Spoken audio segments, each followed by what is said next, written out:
अस्सलाम वालेकुम। मैं मनसिद्दीक में टूअर बावाल मौजू 12 इमाम 14 मसूम ज़ूर पुरनूर 11 ज़ुल्क़ैत सन 148 हिजरी मदीना मुनव्वरा शहादत 23 ज़ुल्क़ैत सन 203 हिजरी मशहद मुक़द्दस ईरान मकाम मुदफ़न मशहद मुक़द्दस ईरान ज़ाहिरी हयात 55 वरिया। इमाम अली रज़ा अलैहिस्सलाम जी वालिद मोहतरम जो नालो जे वालिद मोहतरम जो नालो इमाम अली रज़ा अलैहिस्सलाम जे वालिद मोहतरम जो नालो इमाम मूसा काज़िम अलैहिस्सलाम ऐं वालिदा माजिदा जो नालो जनाब नजमा ख़ातून आहे, जंहिंजे लाइ हुज़ूर ख़तमुल मुर्तबा हज़रत मुहम्मद मुस्तफ़ा सल्लल्लाहु अलैहि वसल्लम जिन्हें जनाब हमीदा ख़ातून के ख़्वाब में हिदायत फरमाई हुई तो नजमा जो रिश्तो मुझे फर्जंद मूसा काज़िम अलैहिस्सलाम सां करे जॾहिं नक़ूश असमत जो मुसनफ़ लिखे थो तो जनाब नजमा ख़ातून जा अस्माए ग्रामी टुकुम अर्ज़ी सुकन समाना उमुल बनीन खैरजान सफ़र शुक्रा ऐं इमाम रज़ा अलैहिस्सलाम जी आमद बासाद खां पोइ ताहिरा बि लिखिया विया आहिनि।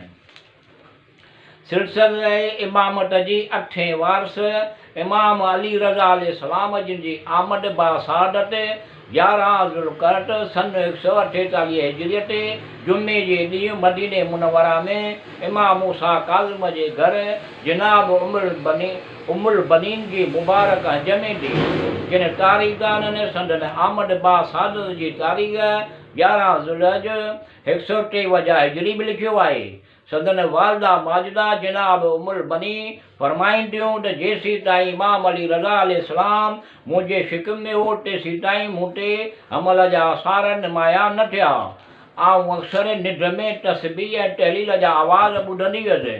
जॾहिं इमाम अली रज़ा अलैहिस्सलाम जी आमद बासादत थी पाण ॿई हथ ज़मीन ते रखी मुंहुं मुबारक आसमान ॾांहुं कयाऊं ऐं चप चोरे ख़ुदा पाक सां कलाम कयाऊं। इमाम मूसा काज़िम अलैहिस्सलाम संदन कननि में अज़ान ऐं अकामत चई ऐं संदसि नालो अली अलैहिस्सलाम रखियाऊं। इमाम अली रज़ा अलैहिस्सलाम जी कुनियत अबुल हसन ऐं लक़ब साबिर फाज़िल रज़ी वसी क़रद ऐनुल मोमिनीन वसी ऐं रज़ा आहिनि। संदन सभ खां मशहूरु लक़ब रज़ा आहे जेको लक़ब खेनि संदन आमद बासाद खां अॻु ई संदन जिद्द बुज़ुर्गवार हज़रत मुहम्मद मुस्तफ़ा सल्लल्लाहु अलैहि वसल्लम जिन्हें खेनि अता फ़रमायो। इमाम रज़ा अलैहिस्सलाम जे ॾाॾे इमाम जैफ़र सादिक़ अलैहिस्सलाम जी शहादत इमाम रज़ा अलैहिस्सलाम जी आमद बासादत खां 15 ॾींहं अॻु थी। इमाम जैफ़र सादिक़ अलैहिस्सलाम पंहिंजे फ़र्ज़ंद इमाम मूसा काज़िम अलैहिस्सलाम खे फ़रमायो हो त अनक़रीब तोखे हिकु फ़र्ज़ंद अता थींदो जेको उलूम आले मुहम्मद सल्लल्लाहु अलैहि वसल्लम जो आलिम हूंदो। इमाम अली रज़ा अलैहिस्सलाम जी आमद बासाद जे वक़्तु मंसूर दवानीकी जो दौरे हुकूमत हो। सन 158 हिजरीअ में मेहदी अब्बासी तख़्त नशीन थियो।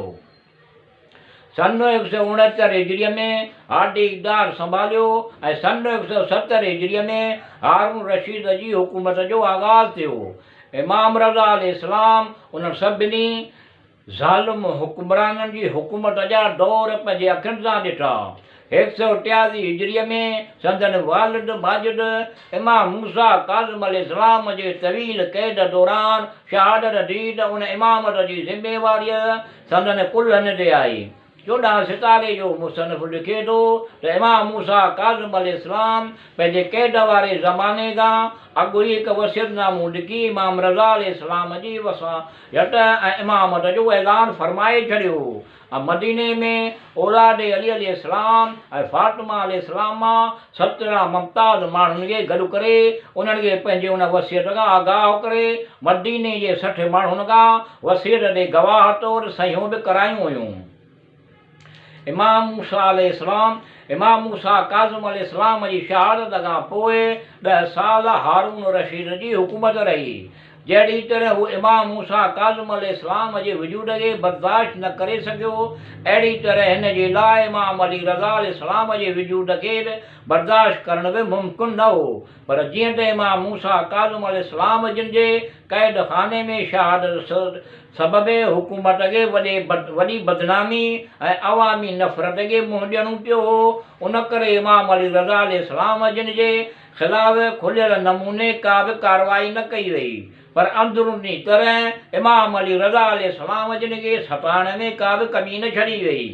मकातिल तालिबीन जो मुसनिफ़ लिखे थो त मदीना जे कंहिं नासिबी अली अलैहिस्सलाम व फातिमा अलैहिस्सलाम जे लाइ नाज़िबा कलमात वारा पोस्टर लिखी मदीने जे घटनि में हणी छॾिया, जंहिंजे ख़िलाफ़ इमाम अली रज़ा अलैहिस्सलाम जे चाचे मोहम्मद बिन जैफर अलैहिस्सलाम हुकूमत ऐं ख़िलाफ़त ख़िलाफ़ ॻाल्हायो। इमाम अली रज़ा अलैहिस्सलाम पंहिंजे चाचे खे सबुर ऐं ख़ामोशीअ जी तलक़ीन फरमाई। पाण एतिरे में हारून रशीद जे हिकु वॾे फ़ौज ईसा जलूदीअ जे अॻुवाणीअ में मदीने मुनवरा उमाड़ी। उनखे हुकुम ॾिनो त अली रज़ा अलैहिस्सलाम ऐं फातिमा अलैहिस्सलाम जो औलाद खे अहिड़ी तरह मुकमल तबाह व बर्बाद कयो वञे, संदनि घरनि खे बाहियूं ॾेई साड़ियो वञे, संदनि माल असबाब लुटियो वञे ऐं किन अहिड़ो मफ़लूज कयो वञे जो उन्हनि मां वरी कंहिंजो बि हौसलो भुरी न सघे, ऐं मोहम्मद इब्न जैफर खे गिरफ़्तार कयो वञे। हुकुम मिलण शर्त लश्कर मदीने पहुतो ऐं बनी फातिमा खे हर तरह तबाह ऐं बर्बाद करण बैदि मोहम्मद बिन जैफर खे गिरफ़्तार करे हारून रशीद ॾांहुं उमाड़ियो वियो। उन बैदि ईसा जुल विधी इमाम रज़ा अलैहिस्सलाम जे दौलत कंडे ते फुरलुट करण लाइ पहुतो, पर इमाम रज़ा अलैहिस्सलाम हिनखे इहो चई घर में दाख़िल थियण खां रोके छॾियो त तूं पंहिंजे लश्कर खे मुंहिंजे हरम में दाख़िल थियण खां रोके, ऐं पंहिंजे घर जो समूरो माल जेको तव्हीं लुटणु चाहियो था इहो आउं पंहिंजे हथनि सां तव्हांखे आणे थो ॾियां। उन बैदि इमाम अलैहिस्सलाम पंहिंजे हथनि सां पंहिंजे घर जो समूरो सामान मटा हिननि खे आणे ॾिनो, जिन में नियाणियुनि जे कननि जा लाठल वालियूं बि शामिल हुयूं। मलऊन जो समूरो माल मटा खणी बगदाद रवाना थिया। इहो वाक़ियो इमाम अली रज़ा अलैहिस्सलाम जे इमामत जी इब्तिदा जो आहे। हारून रशीद जा ॿ फ़र्ज़ंद हुआ, अमीन ऐं मामून। अमीन जी माउ हिकु अरब औरत हुई ऐं मामून जी माउ अजमी औरत हुई। अमीन इंतिहाई बदकमाश ऐं अयाश हो, जॾहिं त मामून संजीदा तबियत रखंदड़ु हो। हिननि ॿिन्ही ॿारनि में छिकताण हुई, जंहिं सबबि हारून रशीद पंहिंजे ज़िंदगीअ में ई पंहिंजी सुल्तनत खे ॿिनि हिसनि में विराई। शाम, हिजाज़ ऐं यमन जी हुकूमत अमीन जे हवाले कई ऐं ईरान, खुरासान ऐं तुर्कस्तान जे इलाइक़नि जी हुकूमत मामून जे हवाले कयाईं। पर उन जे बावजूदि हिननि में छिकताण जारी रही। उन दौरान सन 193 हिजरी में हारून रशीद वफ़ात कई ऐं पोइ संदसि ॿिन्ही पुटनि में जंग शुरू थी, जंहिंजे नतीजे में निठ अमीन मारिजी वियो ऐं हुकूमत मामून रशीद जे हथ में आई। पंहिंजे भाउ अमीन जे क़त्ल बैदि जॾहिं मामून रशीद पंहिंजे तख़्ते ख़िलाफ़त जो धणी थी वेठो त संदसि ख़िलाफ़ बग़ावतूं शुरू थी वयूं। मामून इंतिहाई ज़हीन ऐं चलाक हुकुमरान हो। हिन महसूसु करे वरितो त उन्हनि हालतुनि में हिन जो इक़्तिदार घणो वक़्तु क़ाइमु न रहंदो। उन करे हिन नई मनसूबाबंदी करे इमाम रज़ा अलैहिस्सलाम खे वली अहद मुक़ररु करण जो फ़ैसिलो करे वटि पहिरीं ख़त लिखिया। इमाम अलैहिस्सलाम जिन खेसि इनकार कयो। पोइ हिन रुजा इब्न अबी ज़हाक खे उन कम लाइ मुक़ररु कयो, पर इमाम अलैहिस्सलाम जिन पोइ बि इनकार कंदा रहिया ऐं हिन इमाम अलैहिस्सलाम खे क़त्ल जूं धमकियूं बि ॾिनियूं ऐं शदीद दबाअ खां पोइ दीन जी तबलीग ऐं हिदायत जे सिलसिले जे रुकिजी वञण खां बचण लाइ इमाम रज़ा अलैहिस्सलाम हिन जे पेशकश उन शर्त ते क़बूल कई त आउं सिर्फ़ु दीनी ऐं मज़हबी मामलनि जी निगहदाश्त कंदुसि ऐं सुल्तनत जे ॿियनि मामलनि में को बि हिसो न वठंदुसि। इहो तय थियण बैदि मामून रशीद जीअं जशन वली अहद मल्हायो, इमाम रज़ा अलैहिस्सलाम जे नाले सां सिक्को बि जारी करायो। माहौल सजस्तानी रिवायत करे थो त जॾहिं इमाम अली रज़ा अलैहिस्सलाम खे वठी वञण लाइ मामून रशीद जो दस्तो आयो त आउं उन वक़्तु मदीने मुनव्वरा में मौजूदु हुउसि। उन वक़्तु इमाम अली रज़ा अलैहिस्सलाम जी हालत इहा हुई जो पाण मस्जिद नबीअ में बार बार हुज़ूर सल्लल्लाहु अलैहि वसल्लम जे क़बर तहर खां रुख़्सत थी ज़ारो क़तार रोई रहिया हुआ। आउं अॻिते वधुसि खेनि सलाम कयुमि ऐं खेनि वली अहदीअ जी मुबारकबाद पेश कयुमि। इमाम रज़ा अलैहिस्सलाम मूं ॾांहुं ॾिसी फरमायो त मुंहिंजी चङी तरह ज़ियारत करे वठि, मूंखे पंहिंजे नानी सल्लल्लाहु अलैहि वसल्लम जे पहलूअ मां कढियो पियो वञे। गुरबत ऐं मुसाफ़िरत जे आलम में मुंहिंजो इंतकाल थींदो ऐं मूंखे हारून रशीद जे पहलू में मुदफ़न कयो वेंदो। रावीअ जो चवणु आहे त इमाम रज़ा अलैहिस्सलाम जे रवाने थियण बैदि मूं बि संदसि पुठियां साॻे रस्ते तां सफ़रु कयो ऐं बैदि में इहो ई कुझु रूनमा थियो जेको पाण फरमायाऊं। रिवायतुनि में आहे त कंहिं शख़्स इमाम रज़ा अलैहिस्सलाम जिन खां पुछियो त तव्हां वली अहद कीअं क़बूल कई त पाण अलैहिस्सलाम फरमायाऊं त बिल्कुलु अहिड़ी तरह मजबूर थी जहिड़ी तरह मुंहिंजे जिद अमीरुल मोमिनीन अलैहिस्सलाम खे मजलिस शूरा में शामिलु थियण ते मजबूर कयो वियो। इमाम अली रज़ा जिन 200 हिजरीअ में मदीने मुनव्वरा खां टूस रवाना थिया। मरवा पहिरीं रमज़ान 201 हिजरीअ ते संदसि वली अहद जो जलसो मुनक़द थियो। उन बैदि वॾे अरसे ताईं मामून रशीद इमाम रज़ा अलैहिस्सलाम खां इल्मी मुहासिबा ऐं मनाज़िरा कराईंदो रहियो।